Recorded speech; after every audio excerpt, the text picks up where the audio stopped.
Bonsoir, ravi de vous retrouver pour un nouveau numéro de Ma Télé à moi. Ce soir, c'est la danse classique qui est à l'honneur. C'est vrai que c'est très rare car c'est une discipline, selon moi, qui est un peu le parent pauvre de la culture chez nous. Nous avons donc décidé de nous racheter un tant soit peu en donnant la parole à la doyenne de cette discipline, en l'occurrence Madame Fatma Zahra Nnamous-Snoussi, qui est venue nous parler de la danse, certes, mais pas que. Madame Fatma Zahra Nnamous-Snoussi, bonsoir et merci d'avoir accepté notre invitation. C'est un plaisir, c'est un plaisir. Voilà, alors, moi j'ai envie de vous poser d'abord une question par rapport à ça. On vous voit très rarement, vous êtes la doyenne et pourtant on vous voit très rarement dans les médias, notamment à la télévision. Est-ce que c'est un choix ou c'est une défaillance de notre part? Non, c'est un choix. C'est un choix. Qui est motivé par quoi?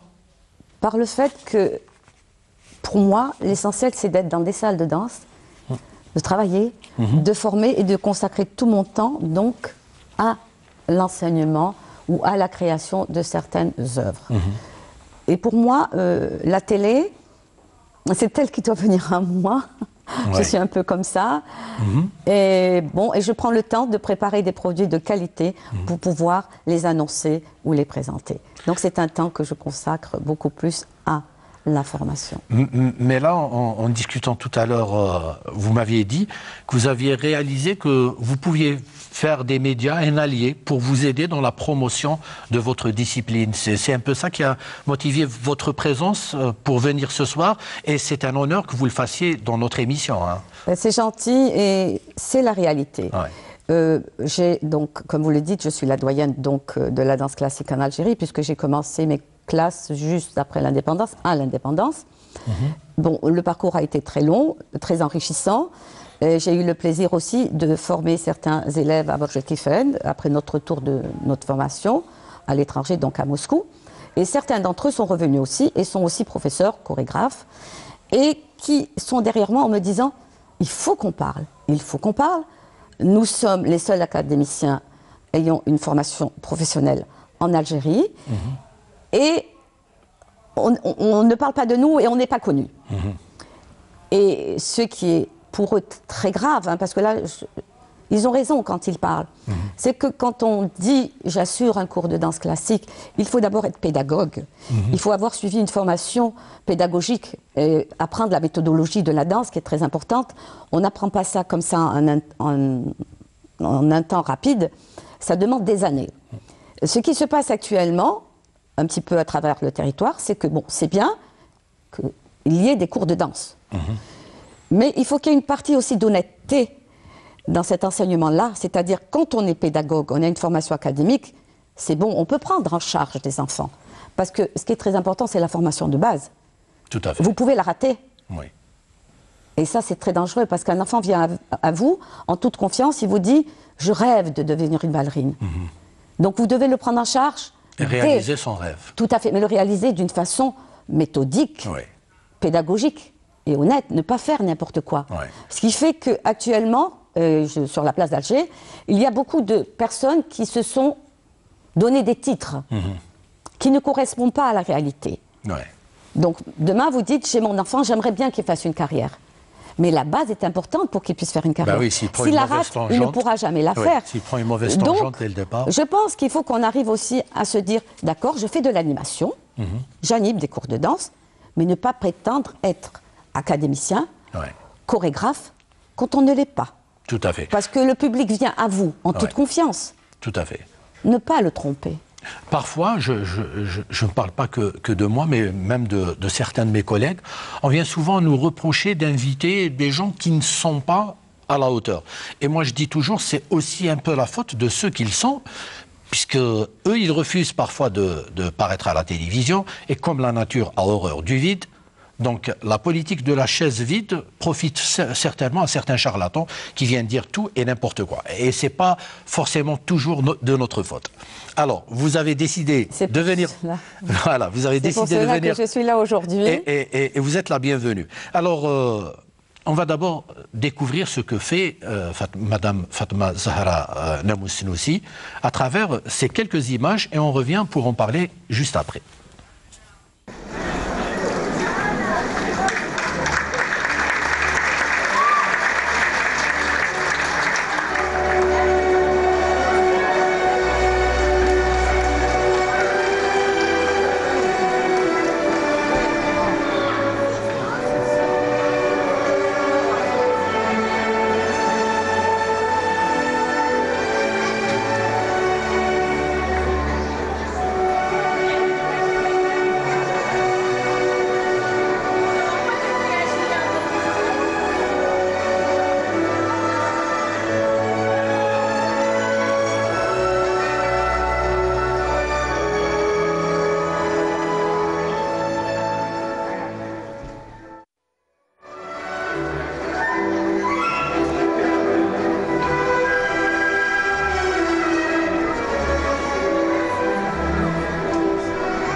Alors, je disais que c'était le parent pauvre de la culture, pour une culture déjà qui a du mal à trouver sa place dans notre société. Est-ce que quand même, il y a eu une évolution par rapport à la place qu'occupe la danse classique, du moins dans les esprits Très importante. Ouais. Elle est très importante. Elle a une place très importante. Vous allez voir dans le monde du privé, donc on est dans les écoles privées, dans les salles de danse privées, il y a énormément d'enfants qui prennent des cours de danse. Il y a énormément d'enfants et ça c'est très bon. C'est très bon pourquoi? Parce que moi, en tant qu'expert, je me dis, de toutes ces classes de danse qu'il y a à travers le territoire, il y en a énormément. Si de chacune d'entre elles, on récupérait 2 ou 3 génies qui souhaiteraient en faire une carrière, oui. Demain on a un ballet digne de ce nom. Donc c'est bien que la danse classique, il y a des cours à Tlemcen, à Annaba, à Tizi Ouzou, il y en a partout. Moi je trouve ça merveilleux. Pourquoi? Parce que moi je viens d'Oran. Oui. On était combien? On était nombreuses, mais une d'Oran. Il y en avait une d'Alger. Et maintenant, on est arrivé à ce que, vous savez, on refuse certains enfants dans les classes de danse parce qu'on est limité par l'espace et ils doivent s'inscrire au début d'année. On active comme des vraies écoles avec des programmes. Ce que vous avez vu, là, vous avez alors de l'initiation à la danse, vous avez le premier palier, le deuxième, le troisième, le quatrième et le cinquième. Ce que vous voyez, ça va crescendo, crescendo. Ce qui fait que l'enfant qui est là, qui fait de l'initiation et qui assiste aux cours de danse supérieurs, on va dire des élèves qui sont dans le corps de ballet de l'école, elles sont là, elles ont un exemple. Elles savent jusqu'où elles peuvent aller. Voilà. Ce qu'on n'avait pas comme exemple, nous, autrefois. Bon, maintenant, il y a les médias, il y a Internet, il y a la télévision, on sait ce que c'est. Mais à l'époque, ce n'était pas évident. Donc, pour vous dire, oui, il y a énormément d'enfants qui font de la danse classique.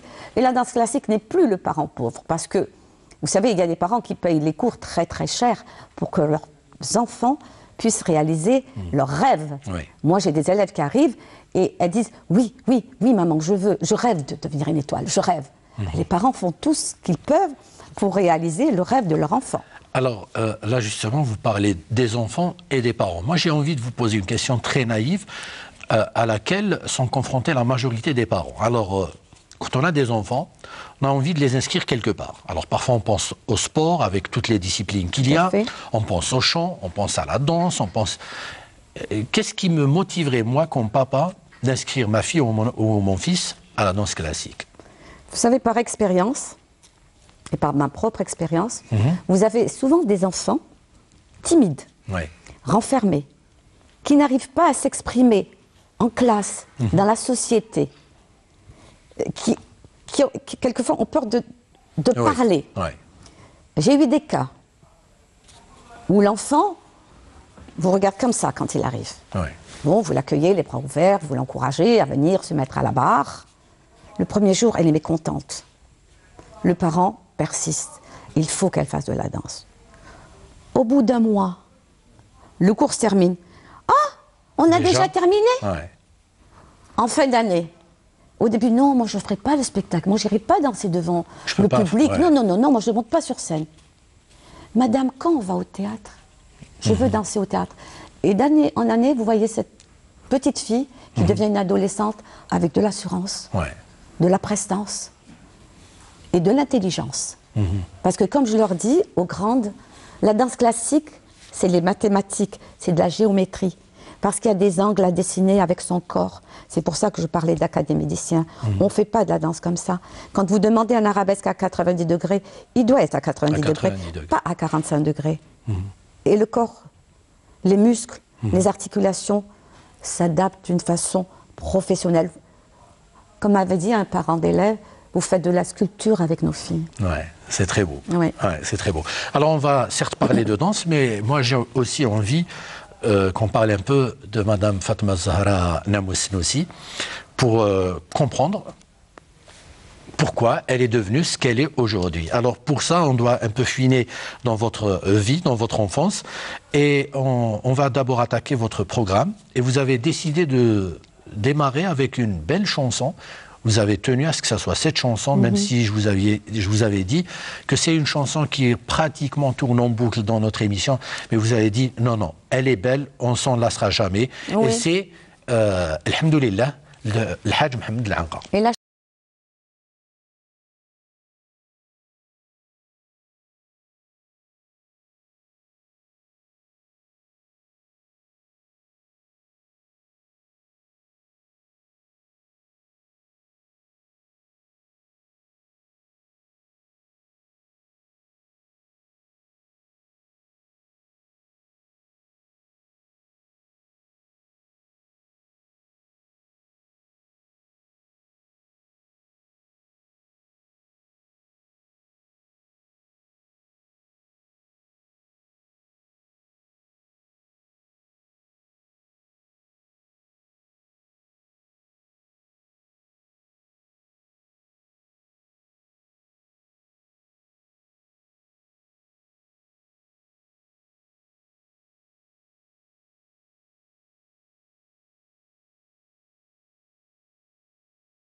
sont bonnes, sont justes. Ouais. Vous savez, je suis née donc pendant la Révolution. J'ai vécu la fin de la Révolution et l'indépendance. Ouais. Pendant la fin de la Révolution, l'année du cessez-le-feu, donc on ne pouvait plus aller en classe parce qu'on était des salles arabes, on était des bicots. Ouais. On en a souffert, enfant. Nos parents, pour pouvoir nous occuper, nous avaient inscrits à la médersa du quartier pour apprendre le Coran et tout ça, pour pouvoir nous occuper, puisque eux étaient sur le front, étaient donc un peu partout, sauf avec nous. Et quand il y a eu l'indépendance, on redevenait... Des citoyens à part entière. Tout à fait. Il fallait vivre. On nous a donné la possibilité d'être ce que nous sommes aujourd'hui. Parce que si on est là aujourd'hui, c'est grâce à toutes ces personnes qui se sont sacrifiées, qu'on a connues, qu'on a perdues. Et donc, à travers cette chanson, pour moi, ils sont toujours présents parmi nous. Et ne jamais les oublier. Parce que grâce à eux, je suis ce que je suis aujourd'hui. J'ai pu aller m'inscrire tout de suite au conservatoire municipal de la ville d'Oran. Ouais. C'est là que... Bon, mais moi, j'avais été m'inscrire pour chanter, pas pour danser. Oui, justement, on va en parler. Alors, juste avant ça, de toutes les manières, on ne leur rendra jamais assez hommage à ces martyrs-là. Donc, à chaque fois que mon invité insiste, je le fais volontiers. Et vous avez très bien fait de choisir cette chanson. Vous avez vécu pendant très longtemps à Alger, mais vous êtes natif de Ouaharan, justement, d'El Beria Ouaharan. Oui. Alors, quel souvenir gardez-vous d'Oran? C'est mon berceau, c'est ma famille, ce sont mes origines. J'adore Oran, je vais souvent à Oran, je vais sur la tombe de mes parents, je vais voir ma famille. Et je passe toujours un petit clin d'œil vers le Théâtre National d'Oran, où j'ai fait mes premiers pas, donc, où j'ai donc commencé à danser sur pointe au Théâtre National, puisqu'on était au Conservatoire municipal, qui avait une scène aussi, mais on allait aussi au Théâtre d'Oran, on a dit régional, on a dit, donc au Théâtre d'Oran. Mes premiers pas, donc, je les ai faits là. Comme je vous ai dit, je m'étais inscrite pour faire du chant, d'opéra, mais... Les dispositions n'étaient pas là. C'est peut-être le sort qui a décidé autrement. Et comme mes frères étaient là, mon frère faisait de la clarinette, ma soeur du piano, l'autre soeur du violon, il fallait que je me trouve une activité avec eux dans l'enceinte du conservatoire. Et tous les trimestres, il y avait des petits concerts d'élèves. C'est-à-dire chaque classe se présentait des numéros dans chant. Et j'étais assistée, puis j'ai vu des petites filles qui dansaient. Je me suis dit pourquoi pas.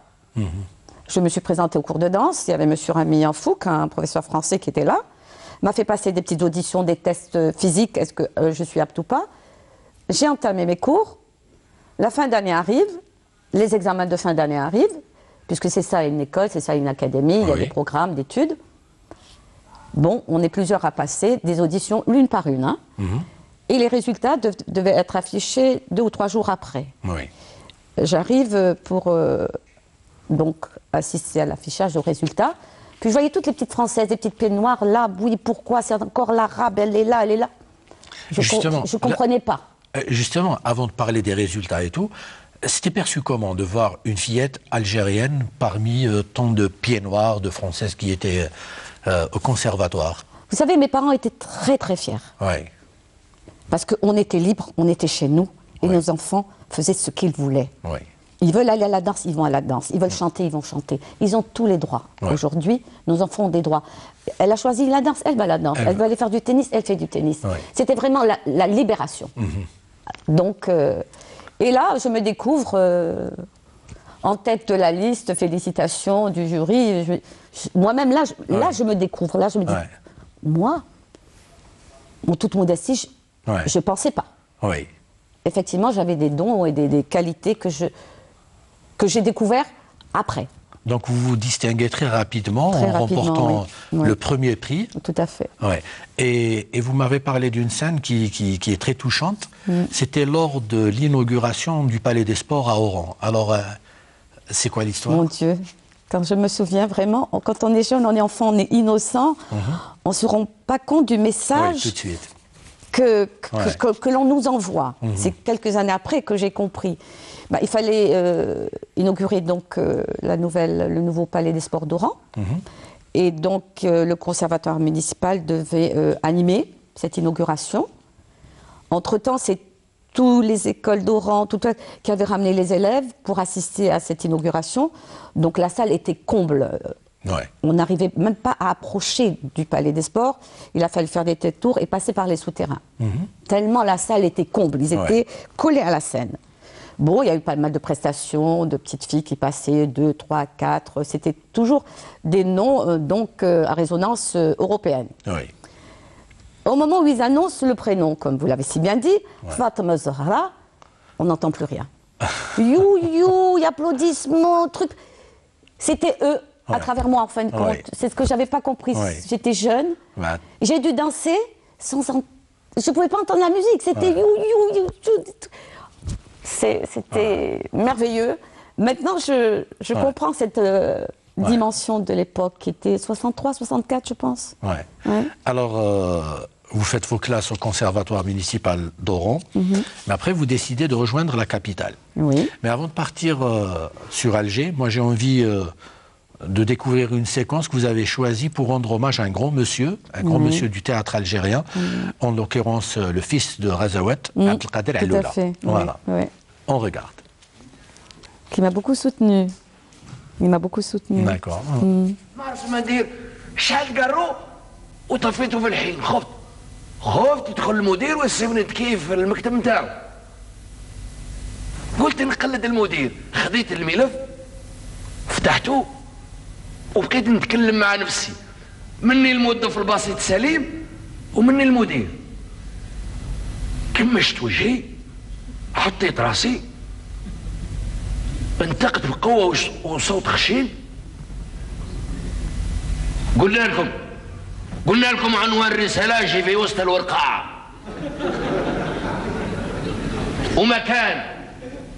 ومكان الإمضاء يكون واسع على هذا الشيء. شفناك يا سي سليم سامح شوية في خدمتك، وسمعنا بيك راك توصل معطل العمل. المعلوم يا سي المدير، المعلوم هو أنك تقوم بواجبك حسب ما مطلوب عليك حسب قوانين الإدارة. اليوم يا سي المدير راني وصلت قبل الموظفين كلهم، المطلوب منك توصل في الوقت المعين بالضبط، لا قبل ولا بعد.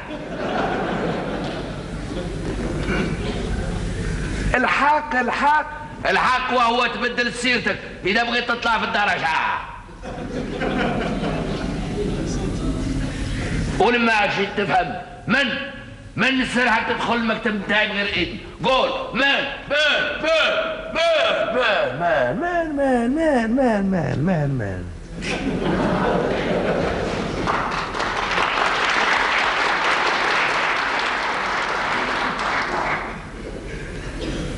قفزت قفزه واحده ومشيت الرياح في الكرسي مقابل غير على الطرف. سبحان الخالق، قعدت نتكلم كي المدير وخوفت روحي.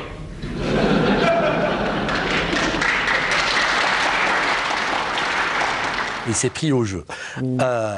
Alors, vous nous disiez juste avant la séquence que vous l'aviez connu et qu'il vous a beaucoup soutenu. Oui, surtout pour la danse, qu'il fallait que je persiste et que je continue. J'étais jeune, on était pendant la Révolution, c'est-à-dire qu'on habitait des quartiers donc francophones, pieds noirs, mais dans les années 60, on a été obligé de se réfugier parce que la maison avait été piégée, la maison avait été brûlée, donc on était avec nos baluchons.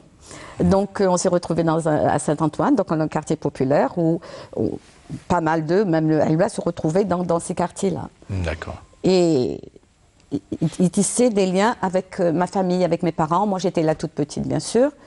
Et donc, toujours encouragé dans le rêve de persister, de faire quelque chose, bien après l'indépendance. Lorsqu'il était à l'INADC, et j'ai été professeur aussi à l'INADC, quand il était au Théâtre National aussi, on se retrouve au Théâtre National. Ça a toujours été des encouragements, que ce soit Alloula ou bien Abdelrahman Kaki aussi, à qui je rends hommage aussi aujourd'hui. Oui, très bien. Alors, on revient à vous. Vous débarquez à Alger. Vous avez trouvé Alger comment? Ça vous changeait pas trop d'Oran ou c'était... Un petit peu, mais pour moi, c'était un passage. J'étais à Alger juste pour quelques mois parce que je préparais mon départ sur Moscou. Donc, je savais que j'allais pas rester sur Alger. Donc, je ne quittais pas Oran pour Alger, mais je quittais Oran pour aller en formation à Moscou, en URSS à l'époque. Donc, il fallait se préparer sur le plan physique, administratif, tout ça, pour le départ sur Moscou. Donc, j'ai fait un petit passage sur Alger, là où j'ai donc connu les deux autres étudiants qui avaient été choisis pour partir à Moscou. Donc, on était 3 à partir, 2 filles et un garçon. On a passé donc toute notre formation à Moscou ensemble. Ensuite, on est rentrés, on a travaillé ensemble. Ensuite, ce qui s'est passé, bon, il y a eu la décennie noire. Eux, non, vous allez très Et vite. moi, je suis restée en Algérie. Très bien. Mais avant, avant tout cela, avant même de partir à Moscou, vous vous êtes quand même inscrite au conservatoire municipal d'Alger. Oui. Et ça se passait comment? Très bien. Très bien. Vous avez tout de suite trouvé vos repères? Oui. Vous savez, dans la danse, on a un même langage. Oui. On a un même langage. C'est un langage universel. Et là, j'étais dans ma famille aussi, j'étais chez mon oncle. Bien sûr, je n'étais pas... J'avais mon oncle, le frère de maman, qui résidait à Alger, chez qui donc j'ai vécu le temps de mon passage à Alger. Donc c'est le grand voyage. Vous partez en Russie en 67, c'est ça? Vous partez à Moscou. 68. D'accord. 68. D'accord. En 68, vous partez à Moscou. Oui. Alors, pour la jeune fille algérienne qui débarque comme ça à Moscou, dans un pays lointain, froid, avec une langue qu'elle ne maîtrise pas, c'était quoi? Le dépaysement total? Le dépaysement total, mais c'était la curiosité de se dire, quand même jeune, et je me disais, j'ai la chance aujourd'hui d'être dans la capitale mondiale de la danse. Donc, tous les aléas qu'il y avait à côté, j'allais les supporter. Ouais. C'était pas facile, c'était même très difficile. Le climat, vous savez, les journées qui s'arrêtaient à 2 heures d'après-midi faisaient nuit, le froid. Mais on vivait dans cette académie du matin au soir en pleine activité. C'était le prix à payer. On n'a rien sans rien. Mais on s'adapte parce qu'on est avec des professeurs de grande renommée mondiale, on est entouré d'artistes reconnus russes, parce qu'à l'époque, ils n'ont pas fait la différence de dire on fait une classe pour les étrangers ou bien... Non, on était dans les classes avec donc les artistes russes, on suivait les mêmes cours, on avait les mêmes professeurs, donc on ne pouvait qu'exceller. C'était à l'académie chorégraphique du Bolchoï de Moscou. Voilà. Qui se trouve à Fruzenskaya. Et vous arrivez quand même à décrocher la mention très bien. Oui. Vous avez vécu ça comment?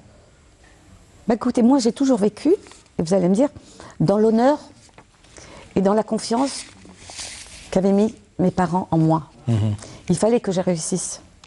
Il fallait que je revienne la tête haute et avec quelque chose à leur offrir.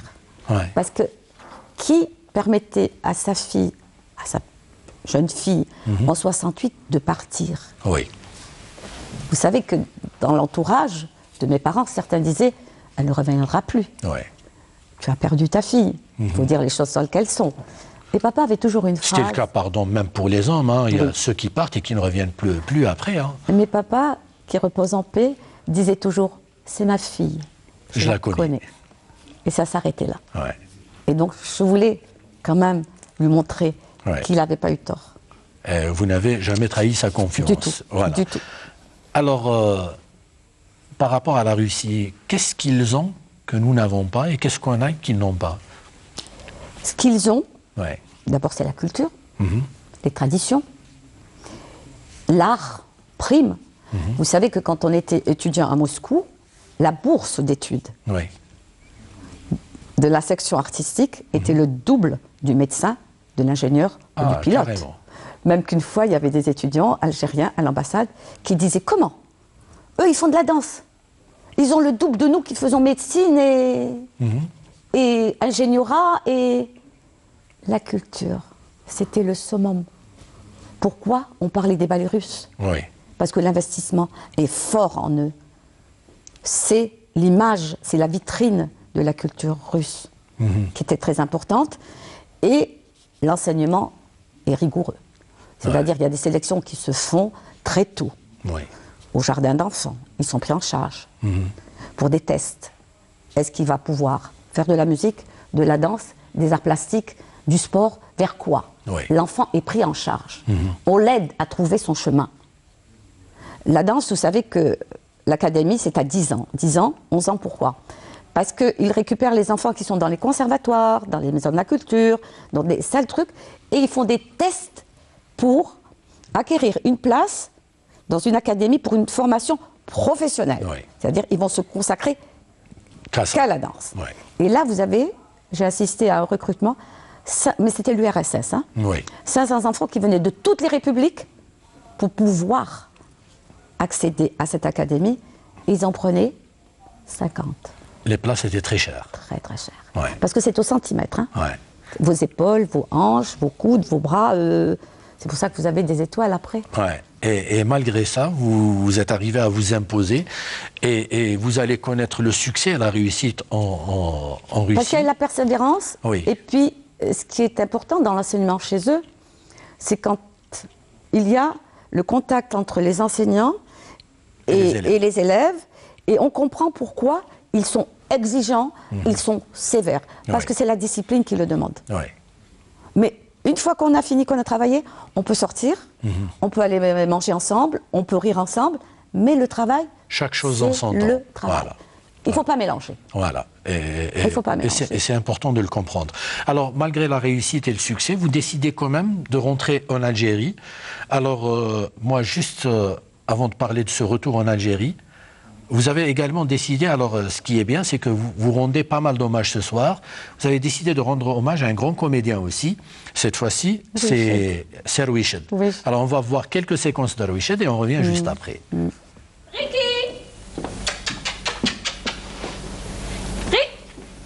راك هنا واشنو هذا به؟ ها واشنو هذا؟ هذا يدفع كلية باش يدفع 10,000 فرنك 10,000 فرنك على كلب يا عباد الله يا عباد الله ترى رجعت قنوفة كيفاش؟ هو هذا العام نموت كيفاش يا طفلة كيفاش ما تخافيش من ربي ما خصنيش الكلبة اللي راهي في الكوزينة حتى زدتيلي كلب بابا نسيت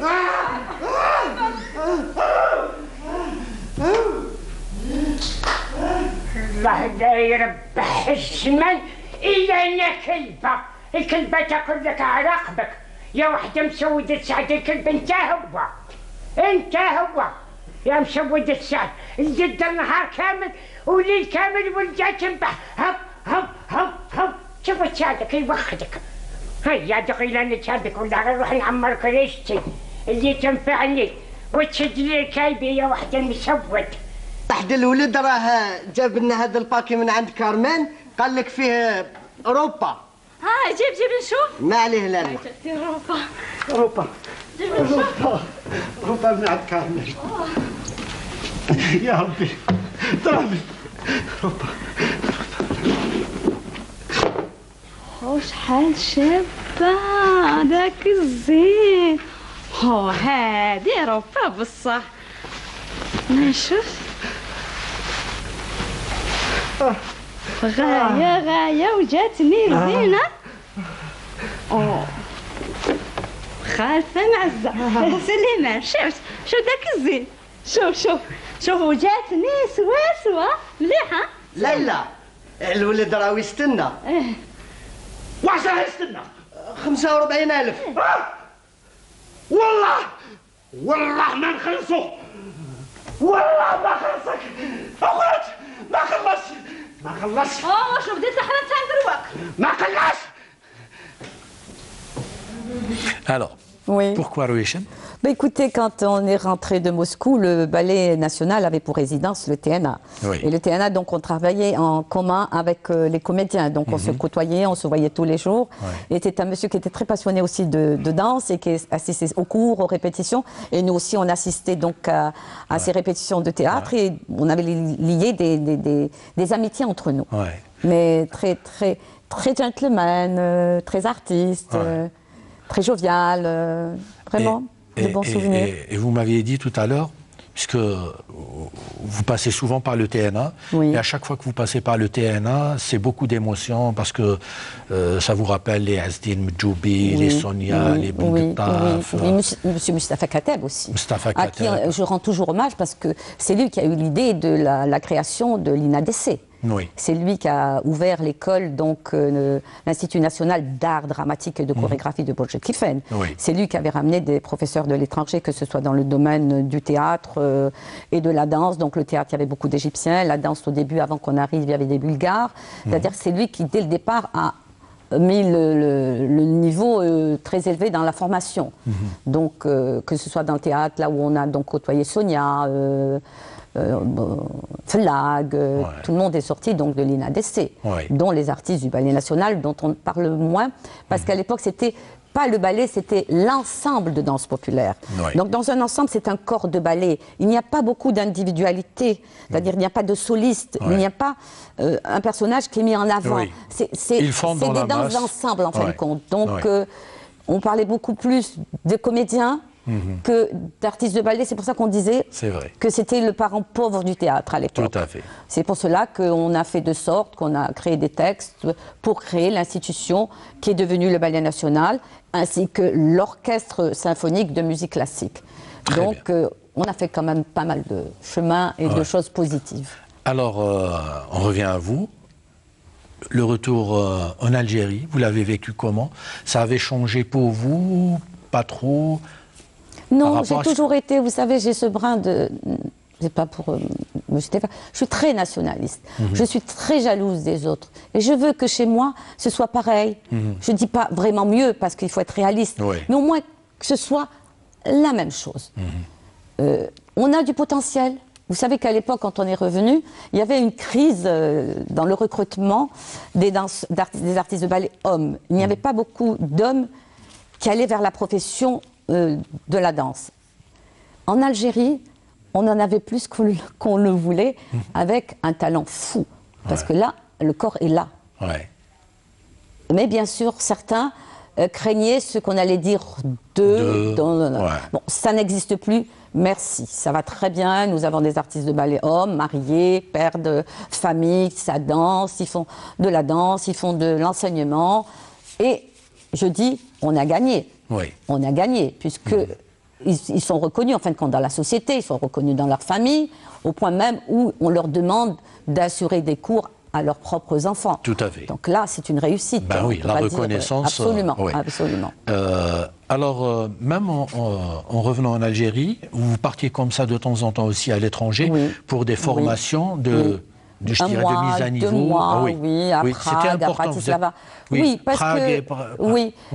Parce que la danse, c'est un peu, comme je dis encore, je parle de la danse classique en tant que mathématique, il y a de nouvelles techniques qui arrivent. Il y a de nouvelles méthodes qui arrivent. Et c'est bon d'être à jour pour pouvoir parfaire soi-même son enseignement et le transmettre aux autres. Oui, il y a eu pas mal de stages, et puis j'en fais de temps en temps à titre privé aussi. Parce que la danse, ça ne s'arrête pas. Et vous m'aviez parlé d'un certain voyage à Atlanta, aux États-Unis. Oui, là, j'accompagnais donc mon époux en stage, et j'ai été invitée à visiter donc, le ballet d'Atlanta. Et j'étais accompagnée par des amis. À l'époque, leur fille était donc ballerine. Donc j'ai eu la possibilité d'assister à des cours. Et je me suis présentée. Donc voilà, j'ai telle méthode, j'ai travaillé avec tel professeur. Parce que c'est des cautions, c'est pas un diplôme que vous montrez, c'est pas un papier que vous montrez. Vous dites, j'ai été l'élève de. J'ai étudié la méthode de Vaganova. J'ai été l'élève de Asaf Messerer. Et vos professeurs sont des références. Voilà. Et donc, beaucoup de Russes ont fui, donc, enseignent et travaillent. Ils m'ont invité à assister au cours, et puis après, gentiment, au milieu du cours, donc après la barre, il me dit, s'il vous plaît, vous pouvez continuer à donner le cours? Et j'ai dit oui. Pourquoi? Parce que pour moi, c'était, est-ce qu'il avait cru ce que je lui avais dit ou pas? C'est peut-être un test. Mais c'était gentil, c'était gentil. Donc j'ai terminé le cours, le centre, le milieu du cours et un petit peu les sauts. Et puis après il me dit, si un jour vous voulez travailler, vous pouvez venir travailler avec nous. Donc les références sont vos professeurs, sont vos méthodes. Ce n'est pas de dire, j'ai tel diplôme, j'ai tel diplôme. S'il vous plaît, prenez en charge le cours. Très bien. Alors, vous ne restez pas à Atlanta, puisque... Non, je suis bien chez moi. Vous êtes toujours en Algérie et vous avez fait beaucoup de choses. J'ai votre CV sous les yeux, c'est impressionnant. Oui. Alors, moi, je retiens surtout l'enseignement et la formation. Oui. C'est votre cheval de bataille. Parce que sans ça, avec quel ingrédient vous allez monter un spectacle? Avec qui? Je veux prendre des extraits ou faire des adaptations du Lac des Cygnes, de Don Quichotte. Il me faut des personnes qui sont aptes à interpréter telle ou telle technique. Oui. Donc, il faut la préparer. Ça demande du temps. Dans le privé, c'est bien. Vous avez des élèves comme à Arabesque. J'ai un très bon noyau, j'ai un très bon corps de ballet. Vous savez, ça travaille 4 heures par semaine parce qu'elles sont étudiantes, parce qu'elles sont universitaires, mais quand elles viennent... Elles suent. Oui. Et ça, c'est merveilleux. Vous savez, pour moi, oh mon Dieu, c'est un bonheur.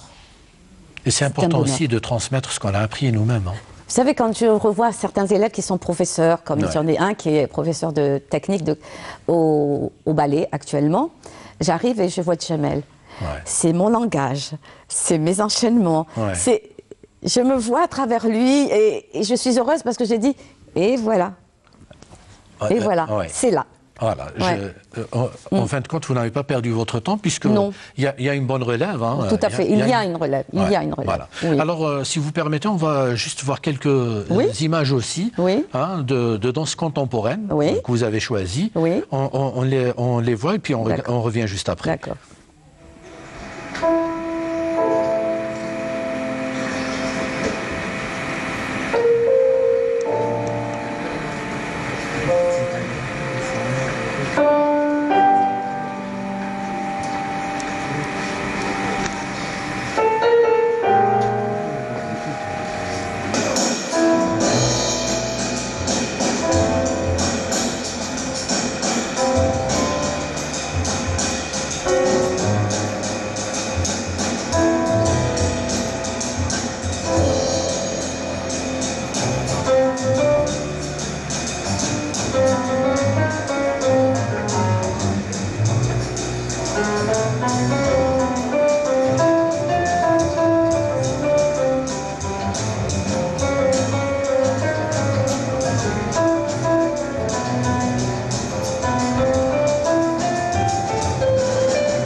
On a parlé de l'enseignement, de la formation, c'était important pour vous. Et puis il y a aussi votre participation avec le know-how, le savoir-faire que vous avez acquis, notamment à Moscou, dans les festivals, les grandes manifestations culturelles et parfois même politiques et sportives. Alors, quelle est votre touche, quel est votre rapport dans ce genre de manifestation? Écoutez, je vais prendre l'exemple de 1999, l'OUA. Pourquoi l'OUA? Parce que c'était l'Afrique. Le sommet de l'OUA, justement. Le sommet de l'OUA, donc c'était l'Afrique. Donc pour moi, c'était le symbole de l'Afrique.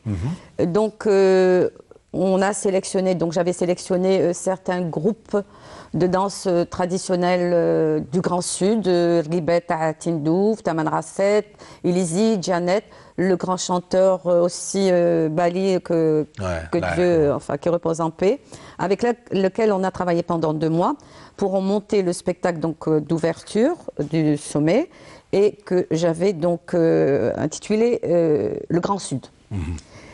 Et bon, on avait fait des pyramides, des scènes en forme de pyramide pour que chaque groupe puisse évoluer sur une scène propre à lui. Là aussi, c'était une très bonne expérience parce qu'en 2 mois de temps, c'est vrai qu'on a travaillé jour et nuit. On avait pu monter donc ce spectacle Le Grand Sud qu'on a donné donc au Club Tepa, où il y avait donc tous les représentants du continent africain, les présidents, des rois. Je présume que ça devait être impressionnant pour vous. Oui, impressionnant. Et puis bon, pour moi, c'était une grande fierté parce que c'est encore l'honneur. Et puis d'avoir à nos côtés notre président, à qui, enfin, je vais dire que je salue, présent au point, Monsieur Abdelaziz Bouteflika, présent au point d'être quelquefois présent en regardant de loin nos répétitions. Ouais. Très attiré par les arts, par la culture. Et un des participants me dit « Vous avez fait un très très bon choix dans ce que vous nous présentez ce soir. Nous en sommes tous heureux et fiers d'être là ce soir avec vous. » Super. Donc déjà, c'est un honneur de partager ce plaisir que tout le monde a pu partager. Et votre art vous a permis aussi de beaucoup voyager à travers le monde, puisque vous avez fait Berlin, Tunis, Cuba. Énormément. C'est très enrichissant. Oui, l'échange est enrichissant. Ouais. Et surtout si on ouvre bien grand ses yeux, qu'on ne fait pas comme ça, qu'on regarde. Ah oui, on pourrait. Ah oui, ce qu'ils font, c'est très bien. Ah oui, cette méthode est très bonne. Il faut aller. Et ça... Et c'est aussi beaucoup de pression parce qu'on se sent toujours ambassadeur, pour vous, ambassadrice de son pays, on ne part pas comme ça. Et souvent, vous m'aviez parlé de certains qui partent représenter l'Algérie et qui, hélas, ne sont pas forcément à la hauteur. Et là, je pense que quand vous avez un petit pincement au cœur. Quand on part en tant qu'invité officiel de l'Algérie, on doit être digne. On doit être digne. Digne et être honnête avec soi-même. Aller de son plein gré, à titre privé. Ça, c'est autre chose. Il n'y a aucun souci. Mais dire aller avec l'emblème national et dire je représente l'Algérie comme c'est arrivé, surtout que certains spécialistes qu'on a connus à travers le monde savent que nous existons, savent qu'il y a des professionnels dans l'Algérie et qui subitement voient autre chose. Eux-mêmes sont là à vous dire il se passe quoi. Donc, je souhaiterais que chacun soit responsable de son acte. C'est-à-dire, si tu représentes l'Algérie, tu dois le représenter dignement. Pas faire n'importe quoi. Très bien. Alors, nous avons des images d'un spectacle que vous avez justement initié. Oui. On va juste voir quelques images parce que le temps file très vite. Et vous allez nous parler justement de ce spectacle. On regarde.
Alors, très brièvement, c'est quoi comme spectacle? C'est Algérie, ma liberté. Oui. C'est... à travers ce spectacle, je voulais... Comment vous est venue l'idée, justement, ce spectacle? L'idée, je l'avais depuis très longtemps, parce que j'ai vécu dans une famille où j'ai une sœur qui a fait la Révolution, j'ai un beau-frère, j'ai beaucoup d'amis, de parents très proches qui ont... Je veux dire, comme tous les Algériens qui résidaient l'Algérie à cette époque. Moi, je dis que tous ceux qui ont résidé l'Algérie à cette époque ont tous milité pour la libération de notre bien-aimé pays. Et on parle beaucoup des anciens combattants, mais on ne parlait pas de cette jeunesse,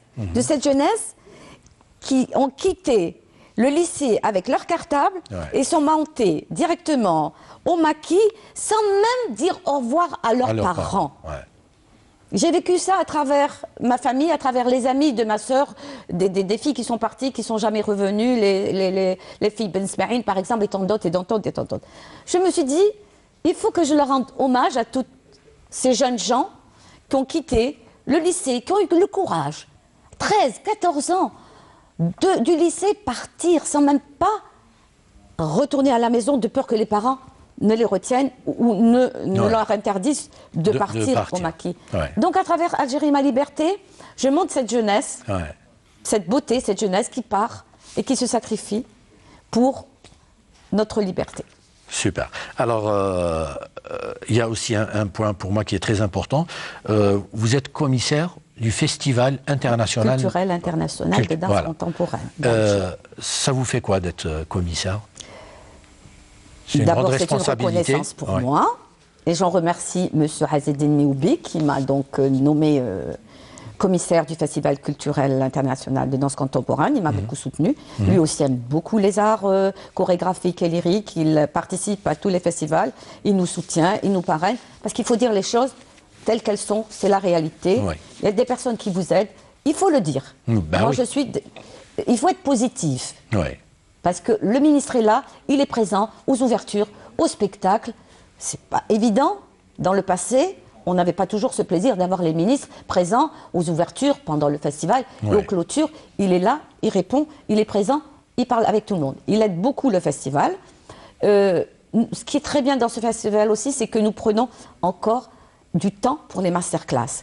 C'est-à-dire, par exemple, si le festival commence le 27 du mois, déjà le 10, nous commençons les masterclass. Nous prenons en charge tous les jeunes qui nous viennent de tout le pays.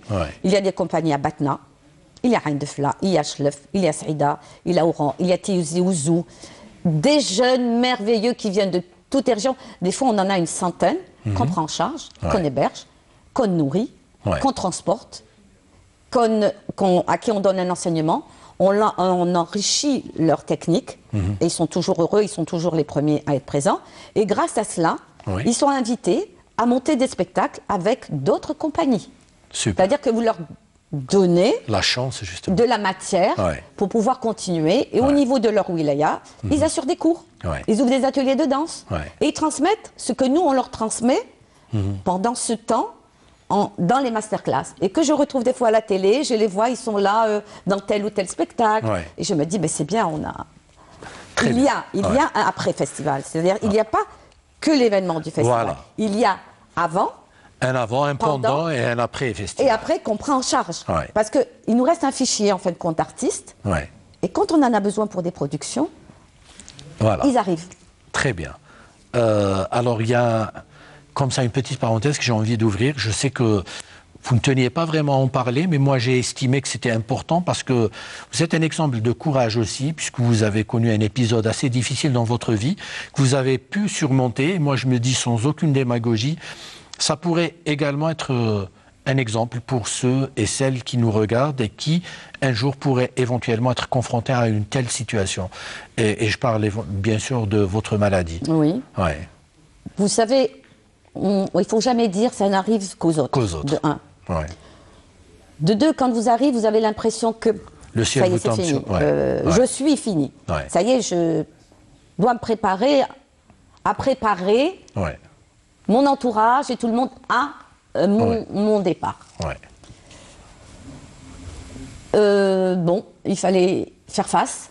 Ça n'a pas été facile pour ma famille, surtout, pour mes enfants. Je remercie à travers là, Nesrine va être choquée, je la remercie parce que ma fille a consacré toute une année de ses études universitaires. Elle est restée à mon chevet, à mes côtés. Elle ne m'a jamais quittée, donc je remercie beaucoup Nesrine. Bon, le garçon, c'est pas la même chose. C'était beaucoup plus pourquoi. Il n'y a pas de pourquoi, c'est la vie qui est faite ainsi. C'est les épreuves de la vie. Maintenant, je dis à tous ceux qui ont eu un cancer, ou un jour on leur annonce ça, c'est vrai qu'on panique. C'est normal, c'est humain. Il faut se battre, c'est pas facile. Il y a des passages à faire. Mais dites-vous une chose, c'est que Dieu, s'il veut que vous restiez en vie, il vous donne une seconde chance. Comme a dit un grand professeur, bienvenue au club. Vous êtes aujourd'hui ce que vous êtes, demain vous ne serez plus la même. Il faut que vous le sachiez. Vous n'allez plus être la même personne. C'est une autre vie qui commence pour vous, c'est tout. Vous savez, l'autre vie, comment il faut qu'on l'apprenne, c'est-à-dire, bon, vivre au jour le jour. C'est vrai qu'on est sous surveillance, on est sous traitement pendant longtemps. Mais se dire, aujourd'hui, je vais faire quoi? Je vais donner quoi? Demain, je disparais. J'ai laissé quoi? C'est ça. Et j'ai été aussi beaucoup aidée par mes élèves. Justement. Il y a eu ma famille, mais il y a eu mes élèves. Aussi. Ça m'a aidée énormément. Vous savez que j'arrivais même plus le courage à faire un pas ou à rentrer dans une salle. Je n'arrivais plus. Pour moi, c'était terminé. J'ai été harcelée par les élèves, par les parents d'élèves. Il faut. On a besoin de vous. Oui. Et là, je remercie aussi à travers donc, votre émission, M. Ben Salem, qui est commissaire des grandes expos universelles. Parce que quand j'ai eu ma maladie, j'avais commencé un travail pour Saragosse. Et quand j'ai su que j'allais être opérée, j'ai été vers lui honnêtement, je lui avais dit, écoutez, M. Ben Salem, il se peut que je ne puisse pas donc cautionner, que je ne puisse pas. Il m'a dit, vous continuez, vous laissez un assistant. Quand vous pouvez être là, vous êtes là. Mais vous continuez. Et grâce à lui, j'ai continué. Très bien. Et j'ai pu aller à Saragosse tout en suivant mes traitements. Et c'est aussi une thérapie. C'est une partie de ma guérison. C'est ses soutiens. Et je fais un appel aux parents de ces personnes, à leur entourage, d'être solidaires et d'aider. Parce que tout le monde peut mourir. Maintenant, on peut recevoir un projecteur sur la tête et ça y est, elle est morte. Là, on a une deuxième chance. On essaie de faire de bonnes choses. Très bien. En tout cas, je voulais vraiment terminer sur cette note positive. Je vous laisse un dernier mot. Mais juste avant, vous avez choisi de terminer avec Khaled Ouaharan. C'est aussi un clin d'œil pour Ouaharan. Et c'est aussi pour moi. C'est pour moi. Oui, Oran, c'est moi, c'est dedans, Oran. Et puis Khaled, vous m'avez dit... Khaled, c'était un voisin, il habitait Ekmul, parce que je suis d'Ekmul. Donc c'était un ami aux enfants du quartier, qu'on appelle Houma. Houma. Et j'ai vu ce jeune homme évoluer, et je suis fière pour lui, et heureuse pour lui, sachant où il a commencé. Bravo. Voilà. Il faut croire en son destin. D'où il est parti. Et c'est très bien. C'est très bien. En plus, c'est un monsieur d'une bonté. D'une générosité extraordinaire. Oui, moi je l'ai vu avec ses copains. Eh bien, super. Super. Alors, un dernier mot, peut-être pour les téléspectateurs qui nous regardent. La danse, ça peut vous apporter que du bien. Ça peut vous donner un équilibre, une assurance. Pour vous, même pour vous. C'est vrai qu'il y a des cours spécialisés pour des amateurs. Il y a des cours pour amateurs, il y a des ateliers de danse pour amateurs, comme il y a des cours de yoga. Et là, il y en a qui peuvent découvrir leur corps, qui se découvrent eux-mêmes. Parce que souvent, il y en a qui n'osent pas se regarder. C'est vrai. Il y a des cas. Non, tout le monde a une bonté. Le corps parle. Il faut se découvrir ou apprendre à se connaître. Voilà. Très bien. En tout cas, j'étais ravi de vous recevoir, Madame Fatma Zahra Lamoussnoussi. Merci. C'était vraiment un plaisir. C'était très enrichissant. J'espère. J'ai essayé. Voilà, j'espère que ça vous a permis au moins de parler de la danse classique, contemporaine, parce qu'on n'en parle pas beaucoup. Vous savez, au début, c'était pas évident. Ma fille fait de la danse, ma fille la danse. Mais au contraire, j'ai toujours dit, il faut donner le bon exemple. C'est ça. À travers soi-même. Très bien. En tout cas, merci encore une fois d'être venu. Merci à vous. J'espère qu'on vous retrouvera une autre fois sur un autre plateau, pas forcément ici à ma télé à moi, mais c'est important de communiquer, croyez-moi. Je vous crois aujourd'hui. Voilà. Aujourd'hui, je vous crois. Très bien. Merci à vous. En tout cas, merci à vous, merci à toute l'équipe technique du Studio 1. Merci à vous de nous avoir suivis, merci de votre fidélité. Et je tenais à rajouter une chose pour les médias. Vous avez un rôle très important. À travers vous, à nous faire connaître, à faire connaître notre art et notre passion. Donc, vous êtes une partie de nous. On en est conscient. Merci. On en est conscient. Merci beaucoup, madame. Merci à vous. Alors, je vous dis merci encore une fois. Je vous donne rendez-vous dans une semaine. D'ici là, portez-vous bien. Salam.